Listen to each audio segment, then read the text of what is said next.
Hello and welcome to Lesson 1 of the Business English course, Essential Job Vocabulary. Let's begin by answering the question, where do you work? This seems like a simple question, but there are many ways to answer it. I work at, I work in, I work for, and I work with. Each preposition is correct in a different context. I work at and I work for are used with the name of the company. For example, I work at Espresso English. I work for Nike. You can also use for if you work directly for a famous person. I work for Tom Cruise. I'm his public relations manager. I work in is used in 4 situations. You can say, I work in a place. I work in an office. I work in a school. I work in a factory. You can also use in with a city or a country. I work in Paris. I work in France. I work in is also used with a department or area of a company. I work in the marketing department. I work in human resources. I work in sales. Finally, you can use I work in with a general area. I work in finance. I work in medical research. I work in consulting. You can say I work with the things or people that are the objects of your day-to-day work. For example, I work with computers. I'm a teacher. I work with special needs children. If you want to add more details about your work, you can say, I'm responsible for. I'm responsible for updating the company website. I'm responsible for interviewing candidates for jobs. After I'm responsible for, use the ing form of the verb. Let's review. I work at a company. I work for a company or a person. I work in a place, city, country, department, or general area. I work with people or things. In conversational English, the question where do you work is commonly phrased as what do you do or what do you do for a living. How do you answer this question if you don't have a job? You can say, I'm unemployed, or more indirectly, I'm between jobs at the moment. If you work for yourself, you can say, I'm self-employed. If you have your own company, you can say, I own a small business, or more specifically, I own a restaurant, or I own a graphic design company. Now let's learn some essential employment vocabulary.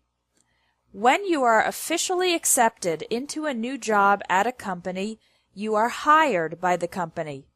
For example, I was hired by an insurance company just 2 weeks after graduating from college. When you're hired, you become an employee of the company. The company becomes your employer.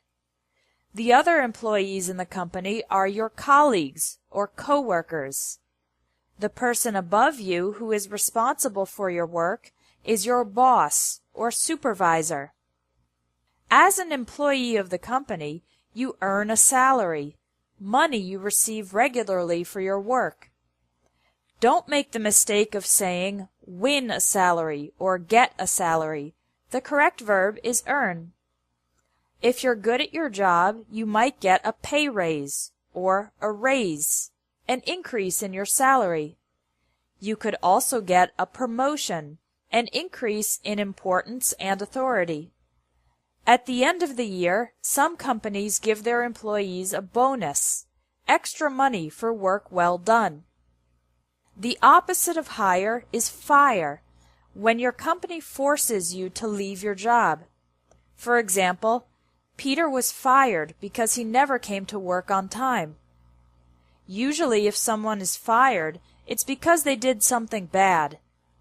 If an employee loses his or her job because of a neutral reason, like the company reducing its size, then we say the employee was laid off. For example, Donna was laid off when her company started having financial problems. If you decide to leave your job, there are 3 verbs you can use. I'm going to quit my job. I'm going to leave my job. I'm going to resign. Quit is informal. Resign is formal. And leave can be formal or informal.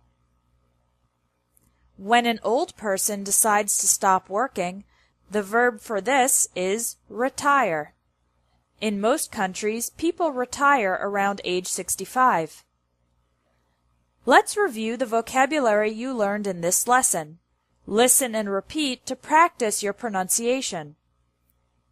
Hire, employee, employer, colleague, coworker, boss, supervisor, fire, laid off, earn a salary, get a pay raise, get a promotion, get a bonus, quit your job, leave your job, resign from your job, retire. Now you can take the vocabulary quiz to practice using these words and sentences.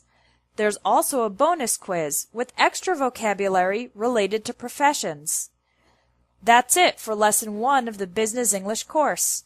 Come back tomorrow for Lesson 2, Interview English.